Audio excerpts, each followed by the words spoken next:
Alan, thank you for asking the first question. Much appreciated. Sure. Hello? Okay, perfect. One of the things I was thinking of that I didn't hear anything about was the U.S. debt ceiling and potential impacts from that. Okay, thank you for the question.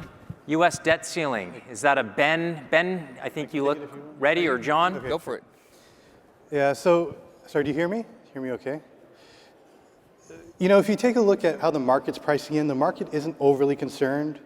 Talking to people in Washington, they're a bit more concerned, and obviously getting support in this is a bit difficult these days. I would say they've raised the debt ceiling probably 4 dozen times. So it's something that's, it's fool me once, shame on me, fool me twice. Or sorry, So they've done this a lot of times, and I'm not overly concerned about them because, yes, it is catastrophic if they default on debt, but I have confidence that they'll likely resolve this.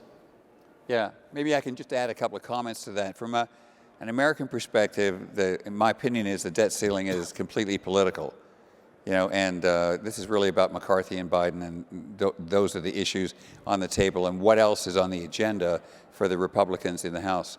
I think it's interesting to note, regardless of how much of a crisis this is, the 4 dozen times, at the end of the day, the U.S. does actually have a model where when the debt gets to a certain level, somebody actually legally has to ask for more. Unfortunately, in Canada, we don't do that. We just issue whatever debt the government says can be issued, and the government is not actually accountable to anybody that says you have to justify why you're increasing the debt above a certain level. So in so many ways, the U.S. model, even though it creates more headlines, is actually more accountable. Thank you. Any other questions from the audience? Oh, we have one down in the front row here.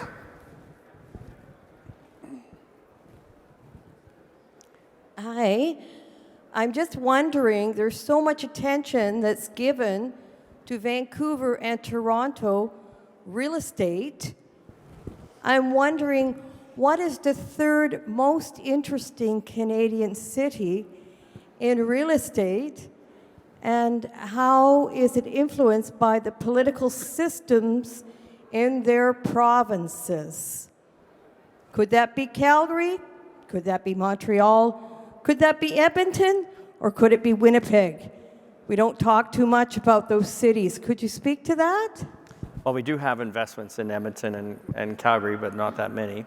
That's how we started the fund, it was really Vancouver, Edmonton, and Calgary. But as the oil and gas sector really hit that province hard, we backed off investing more, and instead we focused on Ontario. So yes, Vancouver and Toronto are very important. They're expensive, but they're worth it. So the other cities I like is Victoria, actually. We've got a lot there, and it's actually, it's easy for us to monitor. It's got a lot of similarities to Vancouver. But the other city we're late to, but we like, is Montreal. So we are now in that marketplace. We'd like to do more. We have some good partners. It's an interesting market, and it's one that I think we need partners in to initially get started in.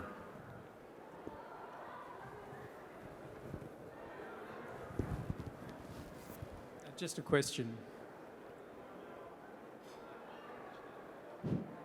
A question in relation to public markets. What's your view on precious metals, gold in particular, I guess, or gold mining companies? Sorry. These guys know my feeling about gold. It's sort of the original version, in my personal opinion, of crypto. And I'm not really against the concept of gold being a store of value. I think it's a brilliant store of value. But about a decade ago, I had come back from a trip from Africa with my family, and I came up with this idea to take a look at exactly how gold had performed over the previous 100 years. And I thought the argument for gold is that gold cannot be diluted. Basically, you can't be. It's an inflationary hedge. It's better than paper money. And it occurred to me when I wrote the article that in the previous 100 years, this is back in 2014, 2015, since the beginning of World War I, that century had been the most inflationary century in human history. So you would expect gold, which is the inflation hedge, to perform better than maybe in any other particular century. So I compared the return on gold to the return on government bonds from the US, Canada, and England. And if I had taken the gold, basically 1 ounce of gold, back then it would have been $20, and by the time I wrote the article it was around $1,100, $1,200. So it was definitely keeping pace with inflation, and it was doing exactly what it said it would do. It would be able to maintain buying power.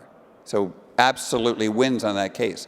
But the problem is if I took the same $20 and put it into the worst performing of the 3 bond markets, so we had US, Canada, and England, so the US had the lowest interest rates over that period of time, those bonds, that $20 original investment would now be worth $2,200, twice the price of gold. In Canada, it was $3,000. In the UK, it was $4,500. So I'm asking myself, if gold cannot outperform paper government money in the most inflationary century that has ever existed, when is it going to happen? And I couldn't come up with a rational approach to making gold a long-term strategic part of a portfolio for that reason. So that's why we don't have a big focus on it. We don't discourage clients from owning gold. We recommend they can buy gold bars, gold certificates. It's up to them, but it isn't strategically a logical part of our approach to asset allocation. That's where it's coming from. I'll expand a little bit on that. About 11% of gold is used for industrial production. So the majority of it is a store or a safe haven asset, or for jewelry.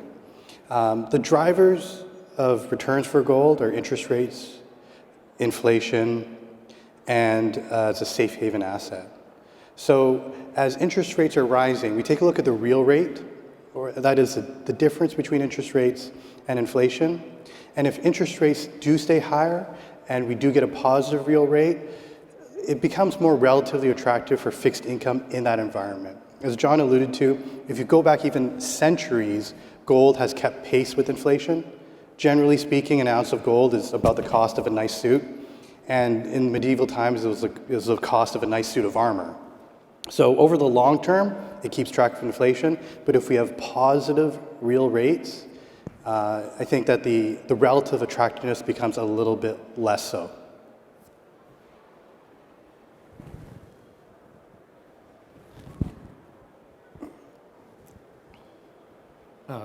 I just have a question about climate change. You spoke about Canada being a possible beneficiary of climate change, especially in the growing season, but more broadly, do you see opportunities with more immigration into Canada? Do you see opportunities, in investing in residential markets? Do you see opportunities in infrastructure? I think you spoke a little bit about that. Renewable energies in the U.S., I just read today that the U.S. government is incentivizing companies to invest in renewable energy much far greater than in Canada, but do you see opportunities in incentivization in renewables in Canada that give us investment opportunities as well?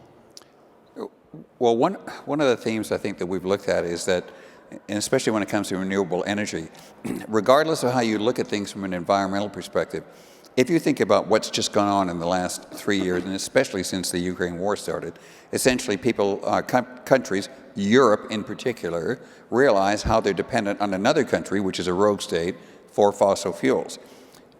Countries don't need huge incentives to decide that if they could internalize all the energy that they needed, it would be far better than importing fossil fuels. There's maybe a dozen countries in the world that export fossil fuels and about 180 that import them.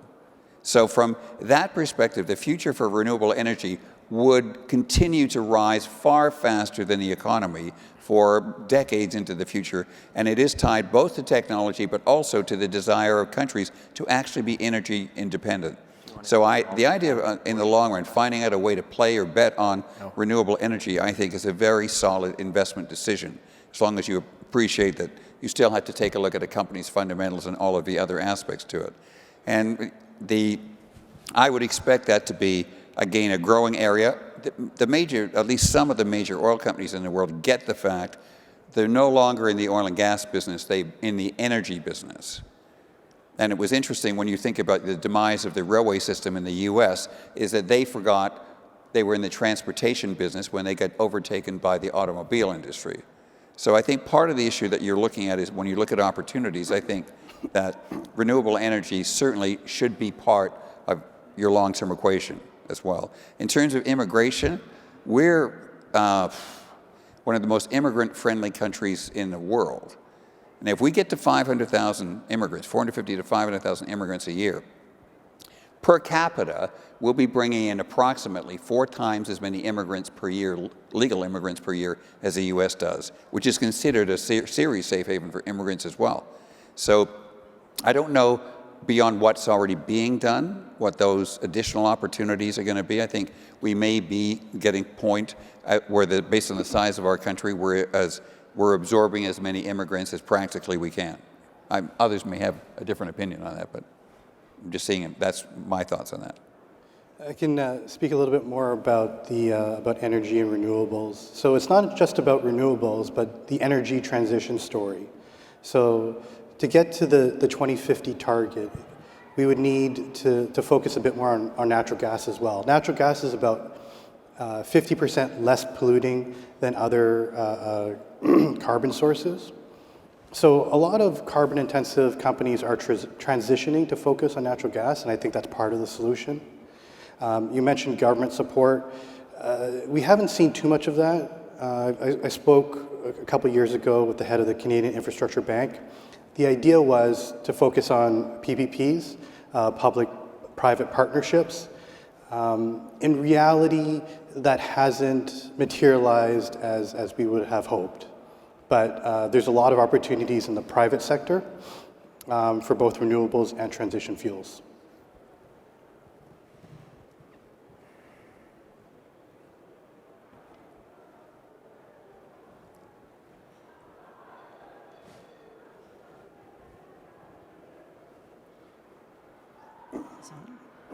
Hello? It's on. Thank you. Just a question to follow up on the mining question. You talked a lot about gold. What about all the other critical elements that support clean tech? What's your position on that and the mining industry in general? Yeah, I can take that. Yeah. So we like copper quite a bit. Copper is an essential resource to the energy transition and for renewable resources. And there's a large supply-demand imbalance with copper. So there needs to be higher capex to spend. There needs to be more copper mines built to help facilitate the growth that we need copper for electric vehicles, for example, for solar, for wind farms. So that's an attractive asset, copper.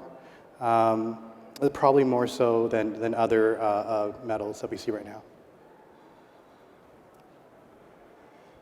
First, just want to say congratulations and thank you for an excellent 2022. My question is about your partners and your due diligence process and how has that evolved over the years? So as Nicola is getting bigger, your partners are getting bigger, and your relationships are getting bigger. I'm just curious, how do you evaluate your partners to ensure that you've got a good long-term relationship? Is this a real estate question? Well, yeah, you know what? Maybe we can. I'm directing it at Mark. Okay. So we have 30 odd partners that specialize in either a certain asset type or certain market. Partners have helped us grow. So when you look at the size of our funds, a large component is us, our team doing it on our own, but we also have had the benefit of having partners. And so you learn as you go through which partners can perform and other ones who might not perform at that level. So every year we rank our partners, our team ranks the partners. It's a confidential report.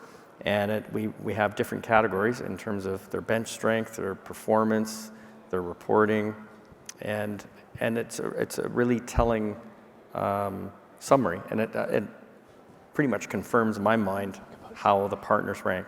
So once we get that data, that kind of tells our team as we go forward which ones we want to continue to scale with and others that we may not elect to scale with going forward. In terms of due diligence, we for sure we look at them, but now there's probably a push to quality now for well-capitalized partners, especially in this environment. So there's a lot more attention on their financial capability. Yeah, maybe I could add another thing, which is a structural thing related to choosing partners. And Mark and his team have had the luxury of having partners where they have line of sight, not just with the partners, but into the assets that we're doing with those partners. So we can look at the asset and say, do we want to participate specifically in this particular transaction? In much of private capital, and to some degree also in public capital, if you use a third-party partner, essentially you're going into a blind pool. So as we've been able to get larger, we've been able to sit down with our partners and take a look at designing a model that looks more like real estate, where we're looking at separately managed accounts, which mean that we can say we are going to be co-underwriting those assets with you, and we may be saying no to certain assets that we don't think are a fit for the portfolio. So the more actively we can be involved in working with each of those partners on the individual asset classes that we have, the more effective and the better it's been. And also the costs are lower as well. So that's been a fairly major shift, especially, I would say, Bijal, in private capital over the last 3 to 5 years. Yeah, in the past 2 years, I guess if you look back 2 years ago, private capital was about $1.5 billion in AUM, and we had maybe 4 or 5 people on the team. Now it's 20 people and growing, and $3 billion in AUM. And the majority of our assets are now co-underwritten or underwritten by our teams. And the way you look at the partnerships is we have a lot, and we've learned from them, and now we're starting to narrow out and choose the 5 or 6 that can become more strategic within each asset class. And that's when John said we start to do SMAs with them, where we get reduced fees, access to their underwriting memos, access to their pipeline, and then we start to underwrite and select deals on our own. Just to add, I think the real estate is a little bit different than, say, Bijal's team or Ben's team. We're very involved. We have obviously 65 people.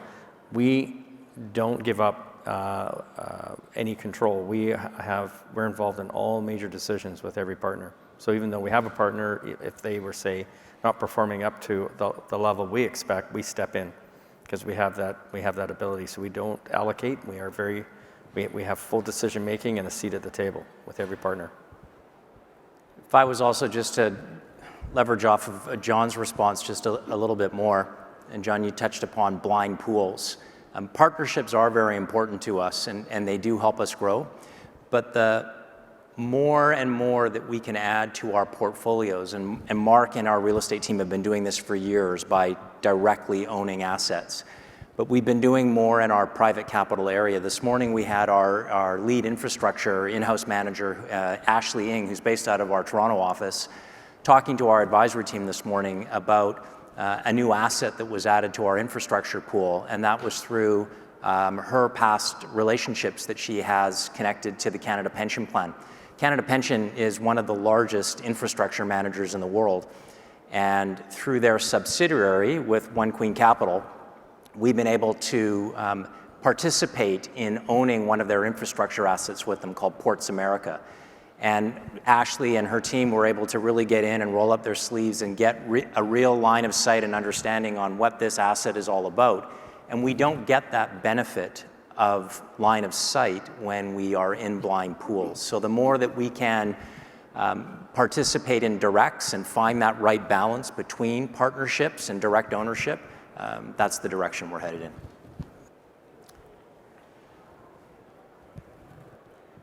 Well, I think we might be. One more. We have another question? Fantastic. Yeah, Great. One for Mark. Occupiers falling in love with the ESG concept and expecting landlords to align with their ambitions. Are you seeing that from your pool of tenants? And if you are, what is it? What's your read on it to meet their expectations? I think we're at the early stages of ESG, but we are. It's easier to do with real estate in terms of the measurements of how we can affect energy savings. And so we're doing that with many of our properties right now, where we are, for all levels of the business units at the firm, we're putting together a more robust ESG policy. But certainly, I wouldn't say it's overwhelming that tenants want it, but we're just at the early stages. But the trend I do see coming is net zero carbon, and that's what everybody's talking about right now, and it's going to take a while to get there. It costs a lot of money, and the tenants don't necessarily want to pay for it. If you go from electric to instead of gas, that's a significant upgrade. Does a property even have enough power capacity to provide to actually provide electric? So there's a lot of issues to do with ESG and net zero carbon, and it's evolving very quickly. We want to be, we're not at the front end, but we're in the peloton. We want to be there, and we're following it closely. We want to do our part. Do you want to talk about the ESG, what we're doing with as a firm? Yeah, so we, over the last 2 years, have been working with a number of groups, and particularly over the last year with a Vancouver-based group out of UBC called Campus Impact, run by a fellow named James Tansey. He's a professor at UBC. And he's done some great programs for TELUS and for Van City. So we are working with his team. His key people have come in and done deep dives already with Mark's team and Bijal's and the public asset team, and the framework has been built in terms of how we want to approach ESG and where we would have the biggest impact. One of the challenges generally with ESG is there is, unfortunately, it's become kind of an industry in its own right, where basically you get your gold star as long as you tick the boxes. It doesn't actually mean that your program or your structure or the way you invest actually has a positive impact. It simply means you tick the boxes. And so I raised an interesting challenge, because I've talked earlier about fossil fuels, and I thought, okay, let's say I were to say to you as a group, okay, from an ESG perspective, pipelines are a bad thing, as making the assumption they're delivering fossil fuels, gas or oil. And most people would say, well, yeah. And I'll say, okay, well, let me change the framework a bit. Let's imagine you could build an additional natural gas pipeline into Kitimat, separate from the one that's going in, and you could create LNG, and you could ship it to China, and they used all of that LNG to replace all of the coal plants that they were now using, and you were able to reduce the carbon footprint on the energy that you transported by 50%. Now, how bad is that pipeline in that set of facts compared to the status quo of doing nothing? And the same argument's occurring now in Europe right now as a result of what's happened with the drop in gas supplies and obviously oil supplies from Russia. So again, none of these questions are particularly simple, and what we are trying to do is build a platform where we can say we can make an impact. We have to do it inside our wheelhouse so we know exactly what we can do and where we're trying to go. So before this year's out, we'll be able to publish sort of our own ESG mandate for our clients to take a look at, weigh in on, and comments on, and move in that direction. I think in terms of Mark's group actually, I think, has done a great job in terms of coming up with what they would ideally like to see. How we get there, keeping in mind that we have to be aware that our tenants have something to say about how quickly we implement these changes as well. Any last questions? Oh, okay. We'll make this our last question of the evening, and then we'll wrap up. Oh, we just have a mic runner right there for you. It may have been asked already, but I'm just curious if you have any positions or thoughts on the crypto thing going on, and whether that might be a potential future disruptor in finance. I'm in trouble again, aren't I? Okay. My son's really serious about technology, and he and I had a long discussion, about blockchain technology and crypto years ago. And I sat down with him and I just said, okay, let me see if I understand this. If the purpose of crypto is to be a store of value and ultimately a currency and something one can buy and sell things for, like in theory for a while, Teslas, I said, in theory, it should be able to be basically a replacement for the dollar or the yen or the euro or whatever. And if it is, then I just want to know how when I was talking to him, this is when crypto was maybe $10,000, right? And it hadn't done its big rise up to whatever, $70,000. I said, so let's just imagine you could buy a house with crypto. And let's say you could get a mortgage on the house in crypto. Okay, now, I have no idea how they'd figure out what the interest rate would be, but now you get paid in dollars.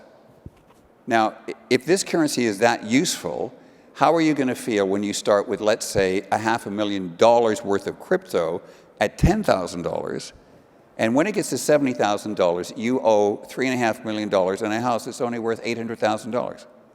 How's that going to work? Because that's exactly what would have happened. Now, the reverse would have happened since then. And when I take a look at something as volatile as that, I'm asking myself, what's the basis? You know, what's the value basis for this? To me, it looks like an incredible speculation. In other words, people are investing or dropping it on the basis they think the price is going to rise or fall, and for no other practical reason. So it's very hard for me to take crypto seriously as an investment strategy. And fortunately for me, Warren Buffett's in my camp in terms of saying that there's no logic to having crypto as a currency. If you want to do it because you feel you want to potentially speculate on where things might be going in the future, fine. But I wouldn't use this as a long-term investment strategy at all for building wealth. I don't see it at all. There, I've said it, right? So we're not starting a crypto fund? No. Well, I'd like to thank all of you for taking the time to participate in our question and answer period. It's really appreciated. If any of you do have any follow-up or additional questions, we're all going to be sticking around. Please feel free to come up to us individually. We'd be happy to address those questions one-on-one. So thank you again for attending our presentation this evening, and look forward to seeing you outside for some refreshments. Good night, everybody.